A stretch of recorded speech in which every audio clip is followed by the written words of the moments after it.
Farm Ridge, Piedmont area near Randleman, North Carolina. It is commanded by Lee Petty, retired three-time NASCAR Grand National Champion and father of Richard, NASCAR's all-time race and money winner. It is a farm that produces race cars. From these many times expanded shops roll racers as powerful and durable, as safe and violently beautiful as any other garage in the country. Here, Baker's Dodges and Petty's Plymouths are converted by craftsmen with more total experience than any other racing team. They are checked and rechecked, tuned and retuned by the most modern technology. Baker is the newest member of the Petty team, having been selected by Chrysler Corporation to drive the only factory-backed Dodge in the 1971 season. Preparing a racer is a tedious and laborious task, requiring endless hours to get ready for the first major race of the 1971 season, the 500 at Daytona Beach, Florida. Daytona International Speedway, the fastest 2.5-mile closed racing course in the world. Baker is looking for his first win under the mile pressure of proving to the Pettys and envious rivals that he deserves the factory-sponsored ride, and he also wants to determine whether the carburetor restrictor plate required on the 426 cubic inch Hemi engine is a handicap in competition with the fast Ford products and their 427 wedge engine carrying a 3/4 inch smaller plate. This plate restricts air and fuel flow according to Venturi size. How impressive it would be to win the first time out in the Petty car, to beat the boss man who has a record 2 wins here, to carry that $40,000 back to Charlotte. The competition is as keen as it will be all season. The Mercury number 21, built by the renowned Wood Brothers, is on the pole after turning the tri-oval at nearly 183 miles an hour. Behind the wheel is A.J. Foyt, 3-time Indianapolis 500 champion, and by most estimations the most versatile driver of them all. Bobby Isaacs' Dodge, the red number 71, is also in the 180-mile-an-hour class too. Baker qualifies the white Dodge, wearing the new number 11, 4 5/10 of a second faster than Petty in the famed blue Plymouth number 43. They start 4th and 5th. Now they're off on the lightning-like journey. Foyt bursting into the lead, but Baker takes it as a personal challenge to catch him. The equal machines glide through the turns. Buddy finally takes the lead, but Foyt hooks on to his tricky draft, riding in the Dodge slipstream.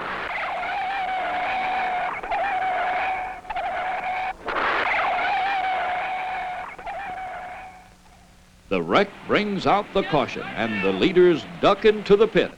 One of the hardest things that a driver has to experience is changing from 200 miles an hour to a safe speed coming into the pits. It's real easy to come in too hard and overshoot your pits. You come in the pits and you feel like you're almost stopped and you're running better than 150 miles an hour down pit road. So you really have to use your brakes and your experience and depth perception. They're off again, and Foyt leads the pack. It's evident immediately he commands the fastest of the 3 cars. But Baker and Petty hook onto Foyt in the tricky draft. The 3 cars stage a blistering duel, pushing the tack needle nearly to the red line. But Foyt is having a problem. He's slowing, almost coasting into the pits. His swift machine is out of gas. Although the Woods are the fastest pit crew in the business, Foyt is losing precious time in the pits for his fuel and the balky restart. It's either Petty or Baker. It's going to the final laps.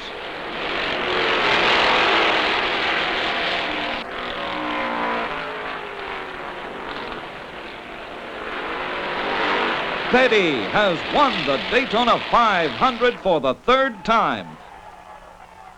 1 position away from victory circle. Baker is visibly disappointed, though the Petty team is 1 and 2. I felt very proud that the first trip out in the car that we did run first and second. When you take 2 cars to a 500-mile race and Both of them run flawless as far as mechanical problems or anything like that. We were very delighted. We left Daytona with a big grin, I'll tell you. Man's gotta move. Man's gotta go. Man's gotta move. Man's gotta go. But there is some time for fun, if you can call it that. Big 11's been moving all day. Now to find an easier way. Grab that bike, you're the boss. Although you might have lost. Baker says this bit of acrobatics with his mechanic, Richie Bars, is strictly for conditioning and relaxation. Man's gotta go. Man's gotta move. The man's gotta go. You have to have something that you can get completely away from racing. Driving a race car is a complex thing. You have to devote your whole life into it. On a motorcycle, I can become totally involved. I really enjoy it. It's a time in my life that I can get away from racing. Buddy eagerly anticipates the next race, for he is a Charger, and Chargers run up front, even in qualifications.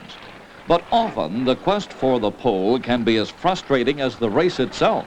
The finest machinery put together by skilled hands and minds often balks, handles like a tractor, runs as if it's tied to a post. A favorite expression of Buddy's, a gift of gab inherited from his dad. Before qualifying for the Carolina 500 miler at scenic North Carolina Motor Speedway in Rockingham, Baker encounters problems. He is here after another depressing second place to Foyt and the Wood Mercury in a 500 miler at New Ontario Speedway in California. The car is not handling on the high-banked, high-speed mile, and the engine has a skip. Experience and modern technology go to work seeking the trouble.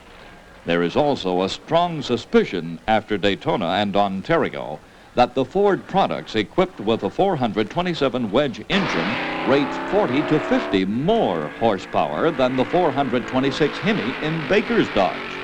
Richie Bars and the crew launch a new offensive to find ways of compensating for the plate. Handling and chassis setup can be the equalizers, but they aren't. I probably qualified as bad as anybody ever. I think I qualified 10th the first day, and had I been a horse, the bridle wouldn't have fitted any part of my body, because I guarantee you my head was really long that day. Yet 500 miles on a speedway, a fraction over a mile in length, 492 laps, renders the pole insignificant.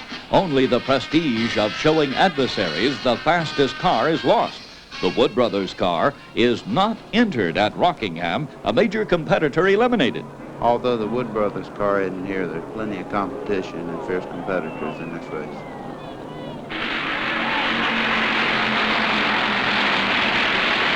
Petty and Fred Lorenzen, both in Plymouth, start the race with a blistering pace. Buddy lays back, trying some new strategy, but he keeps the leaders in sight.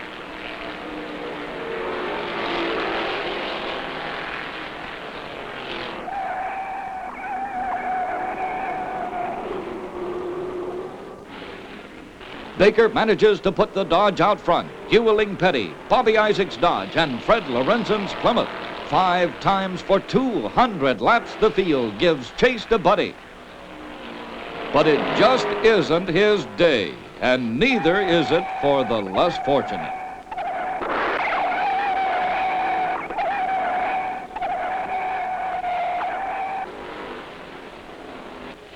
The wreck brings out the caution, and the leaders duck into the pits. Baker is undecided about stopping.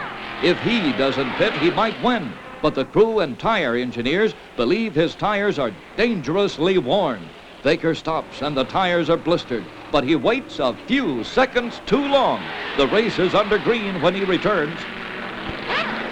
Well, I just made a mistake that cost me a 500-mile race. When you return to the racetrack and the greens come out after a pit stop and you've lost over half a lap to the leaders, there's no way to make it up before the race is over. Man's got to move. Man's got to go. Isaac takes second as Petty streaks under the checkered flag. Buddy is third. To the top you try to reach. Losing's the only way to teach. Facing the crowd's no fun. but try to face your own sons.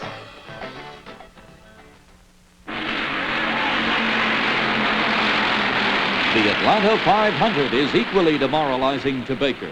Foyt is back in the Wood Brothers Mercury and absolutely dominates the race over the 1.5-mile super track from the green flag.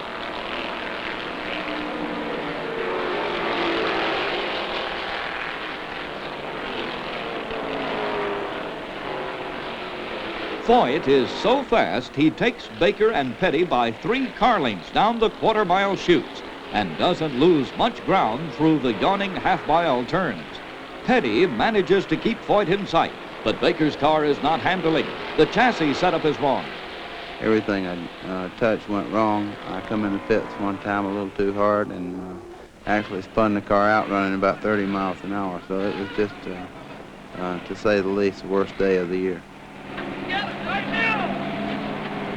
But it's not as hot as Neil Castle's Dodge.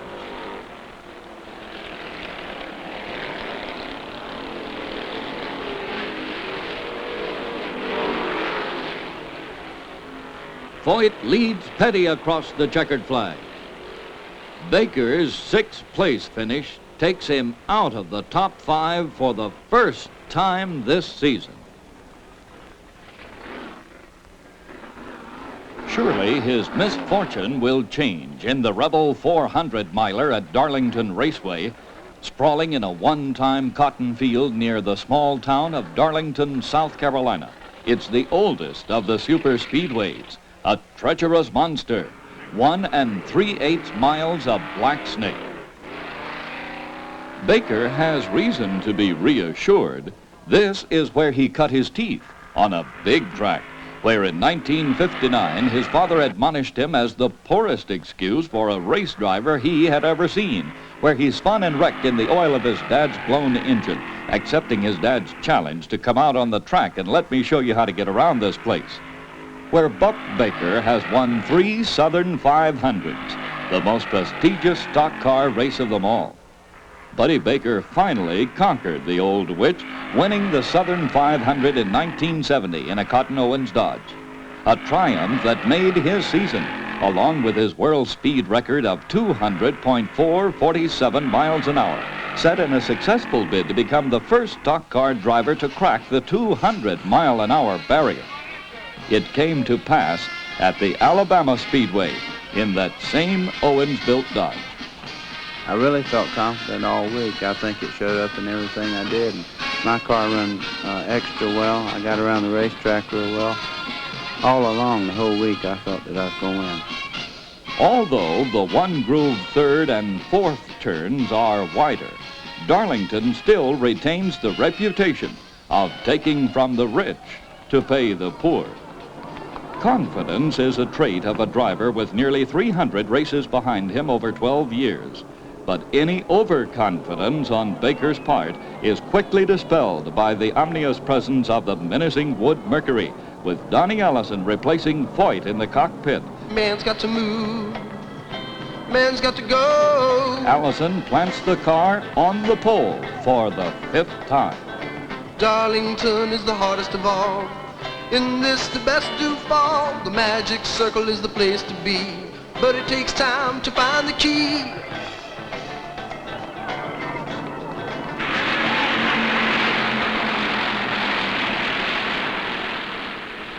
As expected, Allison launches the colorful spectacle by roaring out front with Baker and Petty in hot pursuit in the 293-lap grind.